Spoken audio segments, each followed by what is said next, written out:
one thing that I think the liberals understand about conservatives, we enjoy living. We enjoy having our families and going to church and taking care of school and maybe homeschooling our children. We enjoy being involved with our community and having soccer clubs and all the rest of that. And if they have to keep us involved in elections, they know it's very difficult for us to keep that energy level.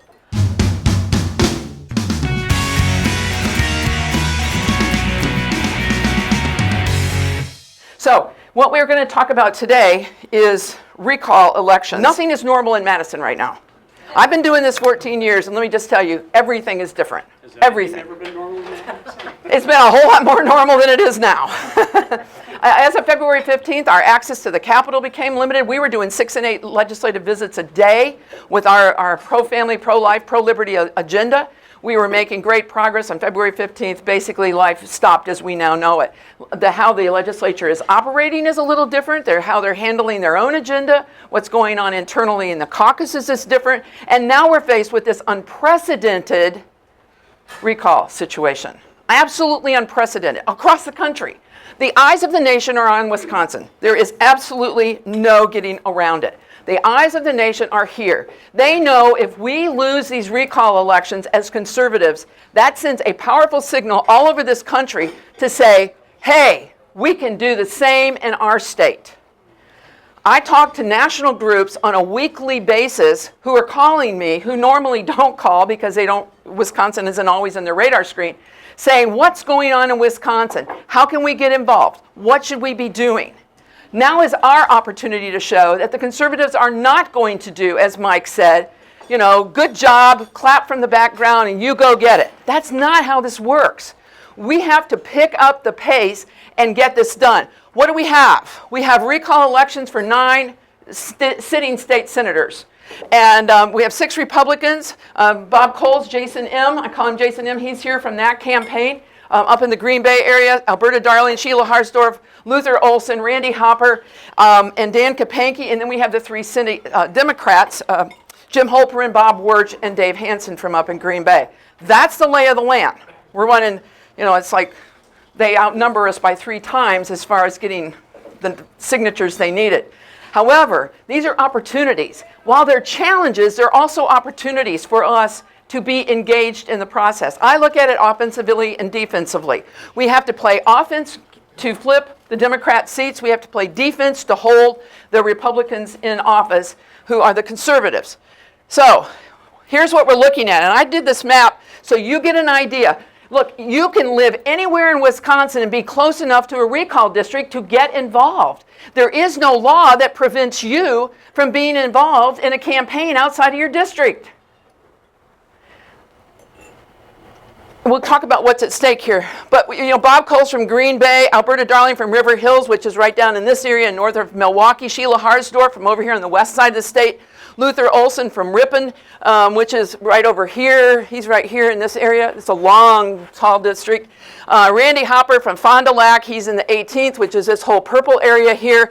Dan Kapanke over here on the western side of the state in this sizable district. And then the 3 Democrats, Jim Holperin. Look at the size of that district. Geographically, it's horrible. It's amazing. I give all the kudos in the world to Kim Simak and her team for getting those signatures done up there.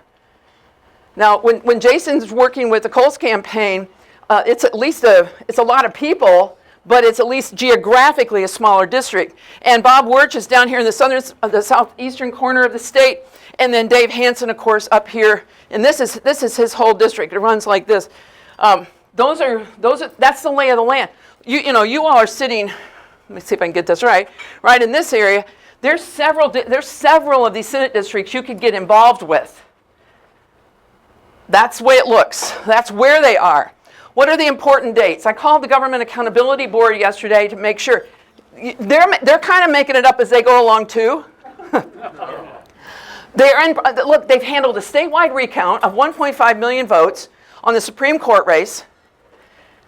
And they've handled all these recalls. And they had special elections in, April. We did the special elections to fill the vacant assembly seats. They've had their hands full. So we kind of are on a first name basis over there now with them. And I called them yesterday. They had just finished their board meeting.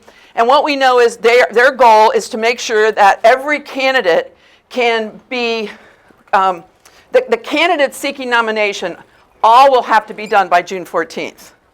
Because they're assuming next week on the 31st, that very day, he told me, they're looking to kind of approve the other 6 candidates that are still out there, whose signatures have been contested, and so they're going through that process. They did 3 yesterday, and they're looking to do the other 6 next week. So that puts us to where we need to get candidates in by June 14th. That means their nomination papers have to be signed and submitted to the Government Accountability Board by that. For state senators, we're looking at 400 to 600 signatures. 400 to 600 signatures they have to have of people in the district. Now, people can only sign them if they live in the district, but you can circulate petitions if you live outside the district. Okay. The general elections for all 9, Gab said yesterday, they still believe they're going to get Bob Coles and everybody in on this technically their general elections on July 12th, Tuesday, July 12th. The law says then that if there's a primary, the primary date becomes what used to be the general date, Tuesday the 12th, and then the general election would be Tuesday, August 9th. What is significant about this is we need time. We need some time on these elections. Liberals do not want the extended time. They want a shorter time frame. That's the time frame. The worst case scenario is this is all over from June 14th to August 9th. Quite frankly, if I'm a Senate candidate, I'm liking that on one level. I don't have a year-long campaign or even a 6 or 9 month campaign, which you typically have. So it's a very compressed time frame that we have. That means all of this boils down to a couple things. What's the significance? The current makeup of the state Senate is 19 Republicans and 14 Democrats. Nice conservative majority there. We've gained the majority in 2010 because of the work of people like you all across the state who turned out in droves and voted our values and voted our conscience. These elections threaten to undo what was done last fall. And I would maintain that that is exactly their plan, to keep us up in upheaval, to expend resources. They're looking at 2012. All of this is about 2012. It's all about 2012, Wisconsin being a key state in the 2012 presidential election. And so they're keeping us off balance, expending those resources, making everybody tired. One thing that I think the liberals understand about conservatives, we enjoy living. We enjoy having our families and going to church and taking care of school and maybe homeschooling our children. We enjoy being involved with our community and having soccer clubs and all the rest of that. And if they have to keep us involved in elections, they know it's very difficult for us to keep that energy level up. We're not real good at staying by the stuff, and I'm here to implore you to stay by the stuff on this. Secondly, with 6 Republicans being recalled, we have a potential for losses. You can't ignore that. Why do you think Jason's here today? We cannot ignore that. The momentum, if anybody's honest, the momentum is with the liberals right now as compared to the conservatives, because you have the reverse of what we were facing in 2010. We had Obama. He was the one that was energizing with all of his overreaches and liberal excesses. He was energizing people. We had some of that right here in our own state that happened. And so they are being energized. We are going to have to match the energy level. We also have, on the flip side, potential for gains with the 3 Democrats who are being recalled. It would be wonderful to see some of those flipped.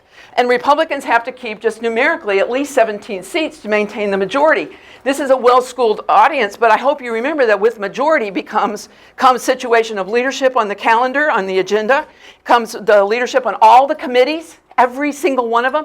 You don't think that makes a difference? Come with me to Madison to go sit in a public hearing at a committee meeting.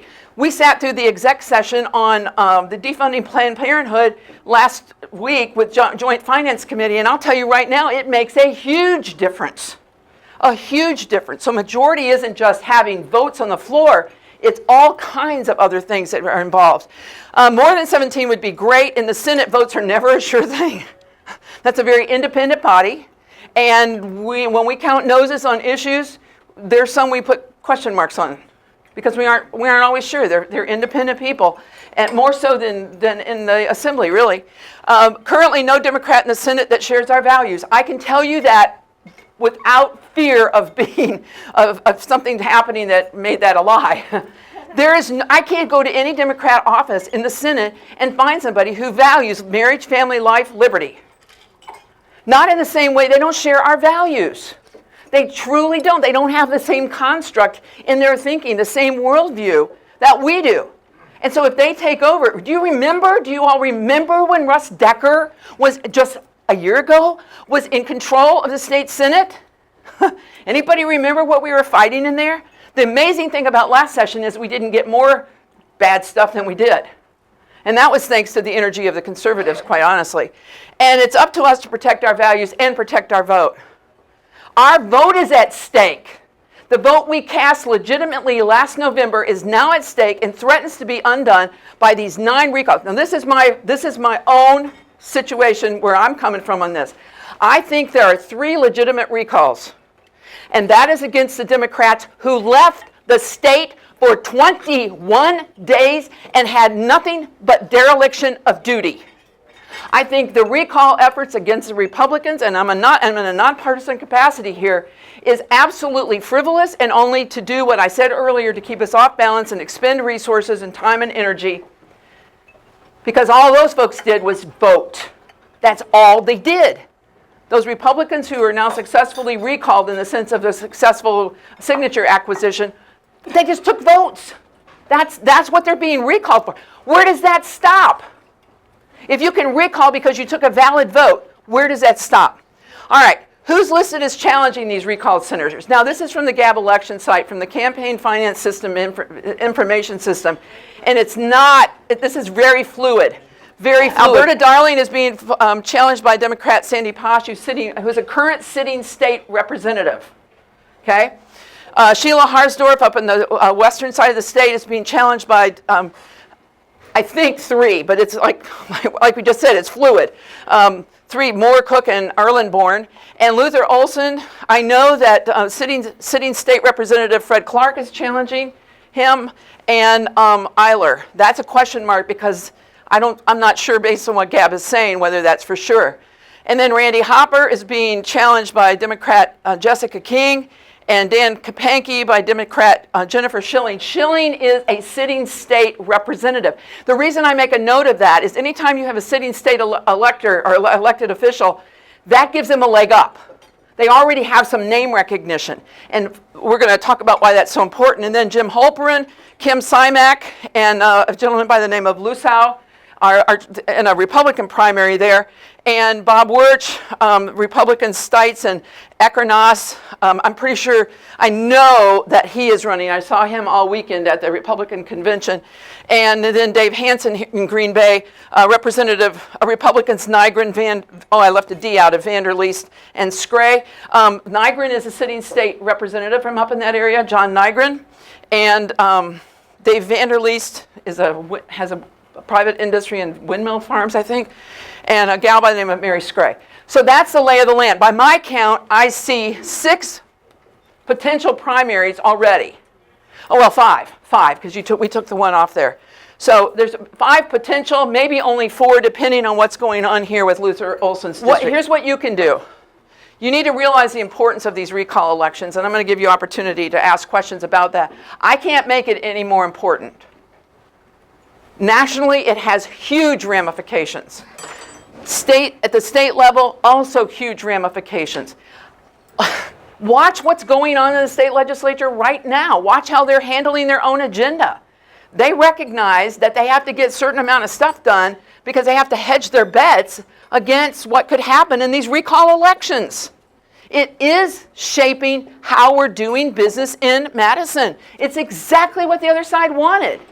And we do not need a repeat of what happened over on the west side of the state in the assembly race that was held during the special election in the 94th. We lost a wonderful candidate by the name of John Lautz to a very liberal candidate, Steve Doyle. And the liberals were crowing about it because they said, that's the momentum we need. See, we can do this. And they saw that as the bellwether race going into these recall elections. That's how important this is.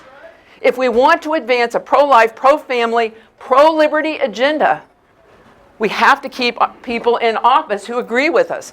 I would say you need to pick a district, any district.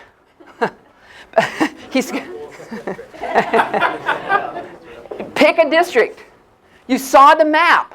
There's one close enough to you to devote some drive time to, some walk time to, some money to.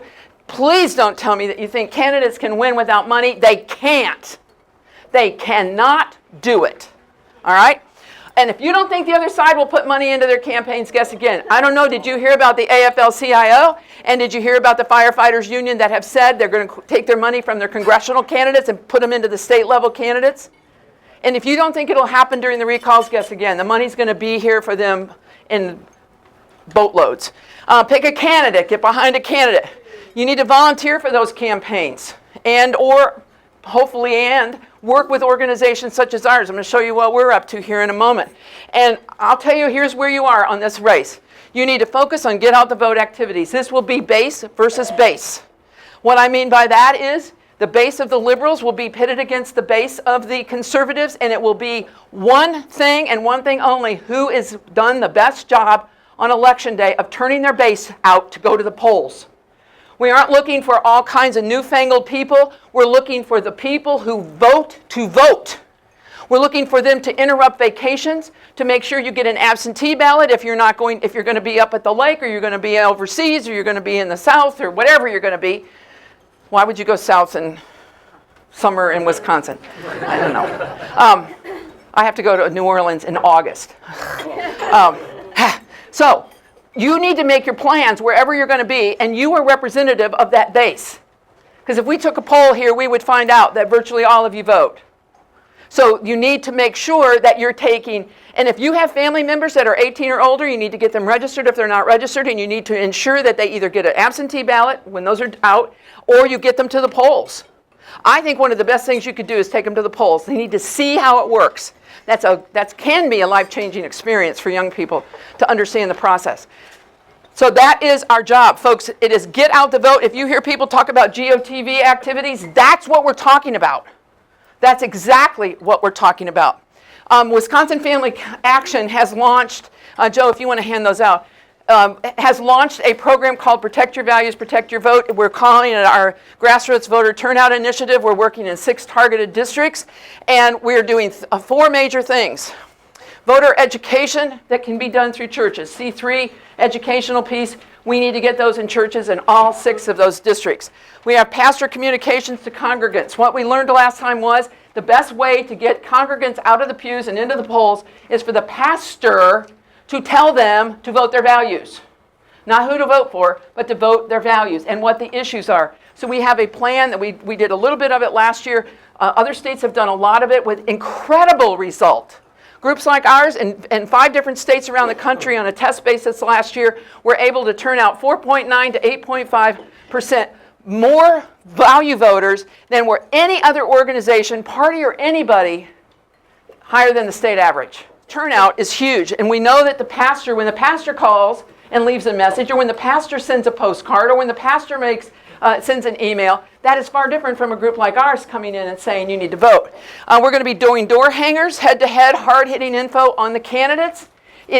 We saw this done. We did some up here in Appleton during in the 57th last fall. We did 4 other areas in the state. We know they work. They're strictly voter turnout. It gives them a very quick look at the candidates, very hard-hitting comparison, and then says vote your values. It doesn't say who to vote for. It says vote your values. We're going to be looking for volunteers to go into targeted wards to do that. We target the wards because the goal, again, is the base turned out. So we want to find the most conservative wards in these Senate districts, and just every door gets a door hanger within the week or week and a half before the election. Everything comes down the last 2 weeks of the election. Basically, if any of you have ever followed it, it's a little bit like the 72-hour task force with a few twists on it, because we're really responsible to get that faith-based community and the base. That's my job, the base out. And then we'll be doing GOTV efforts with community and church leaders. We'll be looking for leaders in these communities who will then be able to put together telephone trees to call everybody in the church directory. the weekend before the election. Everybody, hi, this is so-and-so from, a fellow church member at such and such a church. Tuesday's voting day. We got a recall election for a state senator. I'm not telling you who to vote for, but you need to go vote your values on Tuesday. That's the kind of message. It is member to member. That's the communication that needs to happen. It's about what Wisconsin looks like for the people we're going to leave behind us. And I care. I don't know about you. There's times when through all of this I thought, do I really care? Do I really care? I have had so much screaming and yelling and breaking into Senate chambers and all the rest of that. It's just irritating beyond belief. But fundamentally, when I get a breath and get a little rest and recharge my energies, I care. And I know you do. And what Mike said at the beginning is true. When we don't take action and we just sit around and talk, we get what we deserve. We get the natural result of non-action is the other side wins. They beat us bloody, to borrow the British term. So, you and I have an opportunity. Number one, these recall elections are very real. They're going to happen very fast. They're base against base. Pick a candidate, pick a district, go get the work done.